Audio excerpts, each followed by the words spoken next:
बहुत साल पहले की बात है। कुछ सैनिक एक लकड़ी का गट्ठा उठाने की कोशिश कर रहे थे। कई बार कोशिश करने के बाद भी वो असफल थे। सैनिकों के जत्थे का नायक वहीं खड़ा था। वो खड़ा खड़ा बस देख रहा था, उन्हें आदेश दे रहा था और काम में बार बार असफल होने पर उन्हें लताड़ रहा था। वहां से एक घुड़सवार गुजरा और उसने नायक से पूछा, तुम इनकी मदद क्यों नहीं करते? नायक ने जवाब दिया, मैं बॉस हूं, मैं इनका नायक हूं और मेरा काम सिर्फ इन्हें आदेश देना है। घुड़सवार तभी अपने घोड़े से उतरा और सैनिकों के पास गया। सैनिकों की गट्ठा उठाने में मदद की। शायद उस गट्ठे को उठाने में एक ही हाथ की जरूरत थी, जो हाथ उस नायक ने नहीं दिया, उस घुड़सवार ने दिया, क्योंकि नायक तो सिर्फ आदेश दे रहा था। क्या वो वाकई नायक कहलाने के लायक था? क्या नायक ऐसे ही होते हैं? सोचने वाली बात है। दूसरी तरफ था वो घुड़सवार, जिसने 1 मिनट की भी देरी नहीं की सैनिकों की सहायता करने में। घुड़सवार चुपचाप घोड़े पर सवार होकर उस नायक के पास गया और बोला, अगली बार जब तुम्हारे आदमियों को सहायता की जरूरत पड़े तो तुम अपने नायक को बुला लेना। ये कहकर वो घुड़सवार चला गया।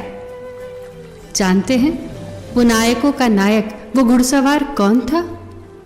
वो कोई और नहीं, जॉर्ज वॉशिंगटन थे।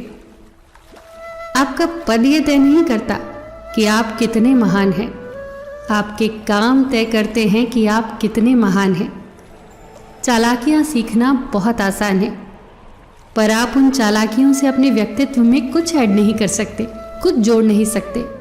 एक खोखले व्यक्तित्व वाला इंसान ओछा और उथला ही रह जाता है।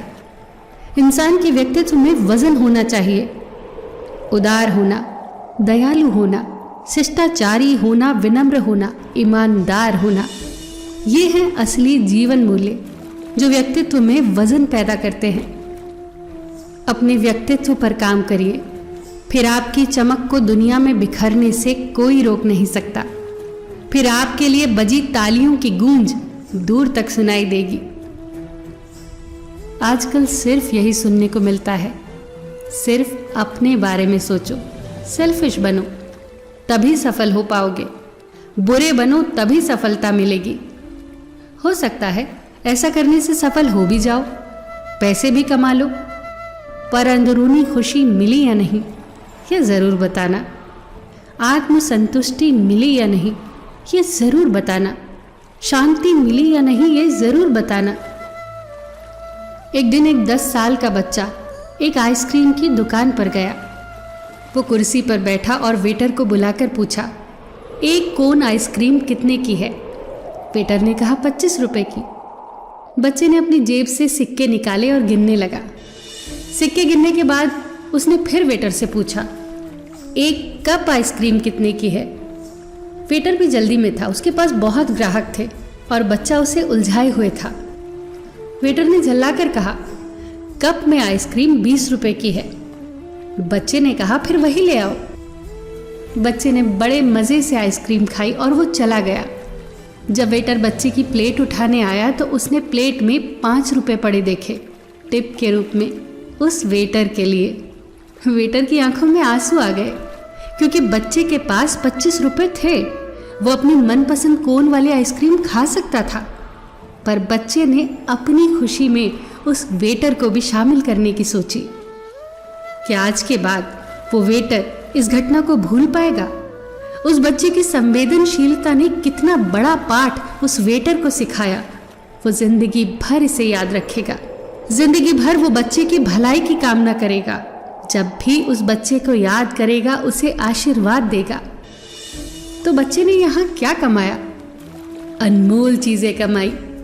पूरे जीवन के लिए एक मुस्कुराहट, एक याद, एक आशीर्वाद, ये होती है असली कमाई। और ये बुरे बनने, सेल्फिश बनने और सिर्फ अपने बारे में सोचने से नहीं आती। अगर हमारी सोच भी उस बच्चे की तरह हो जाए तो सोचिए दुनिया कितनी हसीन हो जाएगी। अपनी खुशी के साथ साथ सबकी खुशी के बारे में सोचने से ही असली खुशी आती है।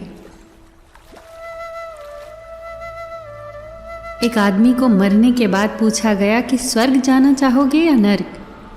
आदमी ने कहा, फैसला लेने से पहले मुझे दोनों जगह दिखाओ। उस आदमी को पहले नर्क ले जाया गया।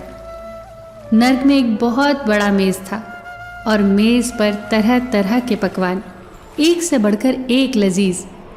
पर वहाँ के लोगों के चेहरे पीले पड़े हुए थे, जैसे कई दिनों से खाना नहीं मिला। वहाँ हंसी खुशी का नामो निशान तक नहीं था। वहाँ व्यंजन तो एक से बढ़कर एक थे, पर हाथों में 4-4 फुट लंबे कांटे छुरियाँ बंधी थी। अब 4 फुट लंबे कांटे छुरियों से भला कोई कैसे खाए? यही कारण था उनके भूख से बेहाल होने का। अब उस आदमी को स्वर्ग दिखाने ले जाया गया। वहाँ भी बिल्कुल वही नज़ारा था, हूबहू नर्क के जैसा। बड़ी सी मेज़, लजीज व्यंजन एक से बढ़कर एक, और उनके हाथों में भी 4-4 फुट लंबे कांटे छुरी बंधे थे। पर यहाँ एक कमाल की बात थी, लोग अपने हाथों में बंधे कांटे छुरियों से दूसरों को खाना खिला रहे थे। आमने सामने बैठे लोगों के एक दूसरे को खाना खिलाने से वहाँ आनंद ही आनंद था, खुशहाली थी, संतुष्टि थी, सबके चेहरे चमक रहे थे।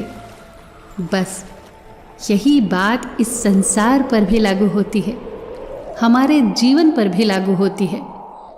सिर्फ अपने बारे में नहीं सोचना, सबको साथ लेकर चलना है, तभी असली खुशहाली आएगी, असली आनंद मिलेगा, असली संतुष्टि मिलेगी। फिर मिलेंगे दोस्तों अगली वीडियो के साथ। तब तक के लिए अपना ख्याल रखना और हमेशा मुस्कुराते रहना।